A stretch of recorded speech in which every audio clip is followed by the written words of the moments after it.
Hello everyone, this is Ashley Tucker. Thank you for joining me today. I started out today's card by taping a piece of Canson watercolor paper to a hard board, and then I took the Triangle Blast stencil from Simon Says Stamp and I taped it down on top of that paper. I'm blending a few different colors of Distress Oxide ink over the top of that stencil, and I'm trying to space out those colors very randomly. The colors that I'm using are Seedless Preserves, Wilted Violet, Salty Ocean, and Tumbled Glass. Once I finish blending these colors onto all of those triangles, I'm going to take some Black Soot Distress Oxide ink and add that over the top of some of the areas. The idea that I had behind this was to kind of create a galaxy background, but have it contained within all of these triangles so that they're kind of like windows into a galaxy. Not too long ago, I came out with a video where I created a galaxy background and then I put this stencil over the top of it and added some glittery texture paste. And I wasn't exactly pleased with the way that that texture paste came out, simply because it didn't turn out the way that I was expecting it to. I still liked the card, but I kind of wanted to try it again and do it in a way that kind of is more the way that I was expecting it to come out. Now, I'm not totally sure, but I think that the reason that that card didn't come out the way that I was expecting is because the Nuvo Moonstone glitter paste that I used in that video was a little bit older, so I think maybe the glitter may have settled to the bottom, so the paste that I was using was really glittery. So for today's card, I wanted to revisit that idea and see if I could make it work, but I didn't want to do the same exact card, so this is kind of a new take on it. I put down a craft mat to protect my surface because I'm going to be mixing together some Ranger Transparent Gloss texture paste and some Unicorn Dust glitter from Simon Says Stamp. So my biggest issue with the last background that I attempted was that you couldn't see through the paste. It wasn't transparent, and I really wanted you to be able to see through it to see the colors in the background.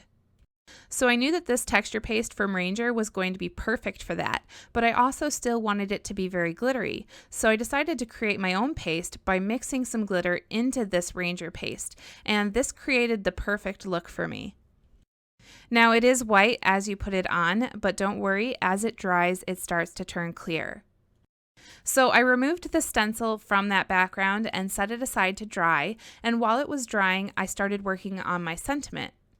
These stamps all come from the Great Things stamp set from Simon Says Stamp, and I'm stamping them with Versamark ink onto some Bazzill Licorice Twist cardstock, and then I'm embossing them with Alabaster white embossing powder from Brutus Monroe.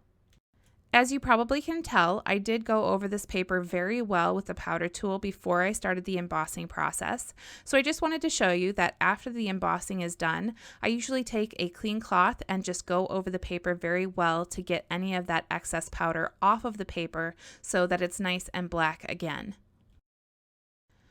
I cut the two smaller sentiments into strips, and then I used some scissors in order to fussy cut that larger word. Now I want to arrange all of these sentiments to go together, and I decided to do that by cutting out a strip of vellum, and then I'm using Gina K Designs Connect glue in order to adhere each of the sentiments onto that strip. I used a piece of scrap paper in order to press down some of that extra glue so that when I actually put it on the vellum, I won't have any excess glue oozing out of the sides. I definitely find that using tweezers to place all of these different sentiments makes it much easier. Next, I took that vellum strip and I very carefully folded it around my background, which I cut that background down to be 5 by 3 3/4. Once both of those sides were folded around the background, all I had to do was adhere the flaps to the back using my ATG gun.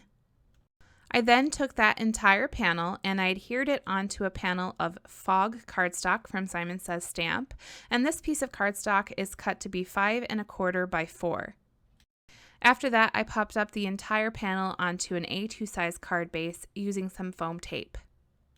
For the finishing touches on this card, the first thing that I added was a few different sequins. These sequins come from the Birthday Cake Sequin Mix from Simon Says Stamp, and I thought that they really went well with the background that I created. The next thing that I did is I went over each of the different parts of the sentiment using my Wink of Stella glitter brush. And finally, the last thing that I did to finish up this card is I took some Glossy Accents and I filled up each of those sequins to create some really bubbly and dimensional looking embellishments. And here's a closer look at the finished card, and you can really see all of that glitter, and I love how that texture paste came out. Thank you so much for joining me today. I hope you really enjoyed this card design using some products from Simon Says Stamp. All of the supplies that I used for today's card can be found in the description down below. If this is your first time on my channel and you enjoyed today's video, don't forget to hit that subscribe button.